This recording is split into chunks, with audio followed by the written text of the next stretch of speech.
We tried for a while, I think, to have children naturally, and that, didn't really work out for us. We spent a long time, years actually, kind of praying for the right direction. And the Lord kind of led us to adoption. I will never forget that day. I'll never forget June 11th, 2013, because that is the day that Will came into our lives. My life before moving in with the Grubbs was a chaotic adventure, I guess you could say, filled with lots of challenges.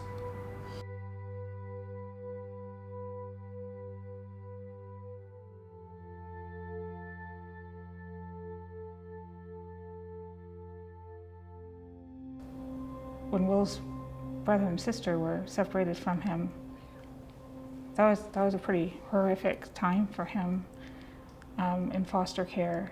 But I felt like after all the trauma he had endured, then his brother and sister are separated from him, the people who were safe in his life, and that I feel like magnified things for him.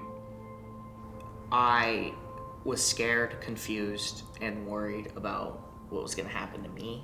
I didn't belong in foster care, and I didn't like it, and it wasn't fun. I'm not very trusting of people right away. It took me years to finally fully trust my two lovely parents here. I was always scared that I was going to be put back in the system. When Will first came, his defense mechanisms were really to retreat to almost a primal being. You could tell that he had never learned coping skills. One of the bad coping skills was anger. Anger in itself is not healthy at all, in any way you put it. I'd get angry at homework, and it would take me 10 minutes to do it, but I'd be upset and crying and not wanting to do it for 2 hours. You take a child that's had compound trauma from the time that they are born until they are 10 years old, and then you mix middle school hormones into that, and you talk about a train wreck. I mean, dealing with my trauma, there wasn't really a low point just for me. I feel like all three of us hit a low point, because whenever I got upset or I was having flashbacks, it was not a fun ride for any of us.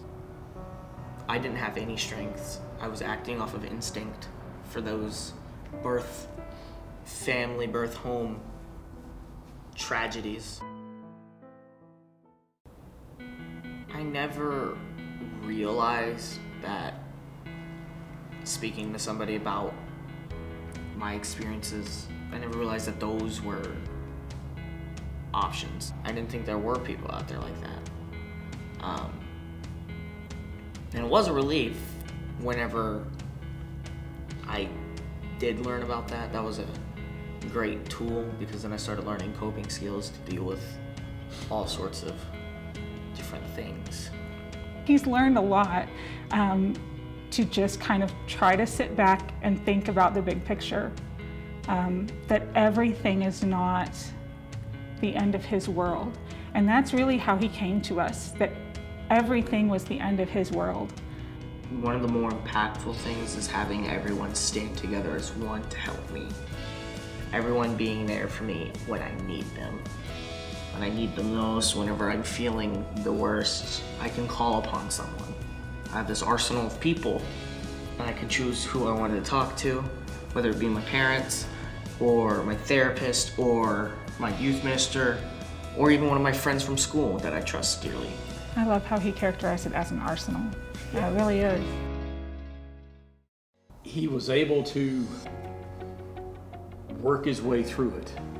And he's got a strength there that I think he's just now figuring out that he has. But he's got this ability to finish it, to do what needs to be done, handle it, and move on, which is what he did. He was able to maintain his humor and his humanity. Trauma's trauma. It's bad. But you learn to deal with it. You learn to be a better person. You start to realize, okay, so this is happening to me. It's not as bad as it could be. In fact, it could be a lot worse.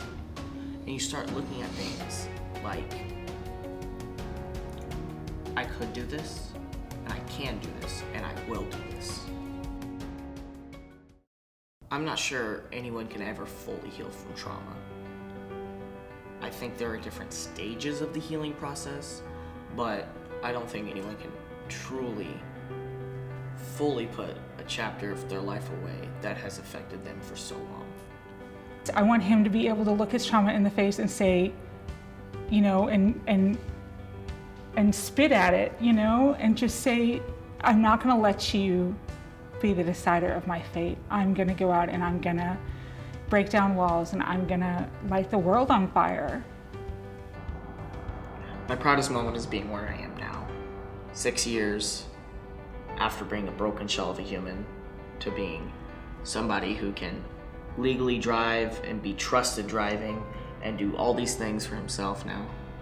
There are still things that are a little for us, but it's just being in the places I am now. That's my proudest moment.